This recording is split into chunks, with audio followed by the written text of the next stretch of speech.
Ndarje e papritur në moshë të re nga jeta e Shpat Kasapit, kush është artisti që la gjurmë në muzikën shqiptare.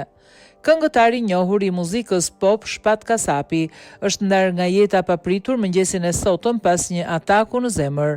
Artisti Dibran, i cili prej më shumë se 2 dekadash ishte një nga emrat më të dashur të skenës shqiptare, nuk ka arritur të i mbijetojë sulmit kardiak, ndonse nuk raportoi të kishte pasur probleme të mëparshme shëndetësore. Shpat Kasapi, lindur në 1 maj 1985 në Tetov, u rit në një familje me origjinë dibrane dhe me tradita muzikore, që në fillimet e viteve 2000 u bë pjesë e skenës muzikore shqiptare, duke fituar popularitet të madh me stilin e tij modern dhe performancat energjike me këngë si Amdo, Vallja Kosovare, Dashni pa limit dhe Aroma e saj, të cilat shpejt u kthye në hite që e bën të njohur në të gjitha trojet shqiptare.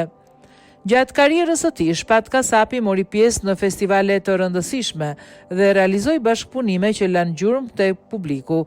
Ai vazhdoi të ishte aktiv dhe i pranishëm në muzikë, duke ruajtur popularitetin në vitet e fundit. Artisti ka lënë pas një fëmijë. Lajmi i ndarjes së tij nga jeta ka tronditur botën e artit dhe fansat e shumt që e kanë ndjekur atë ndër vite.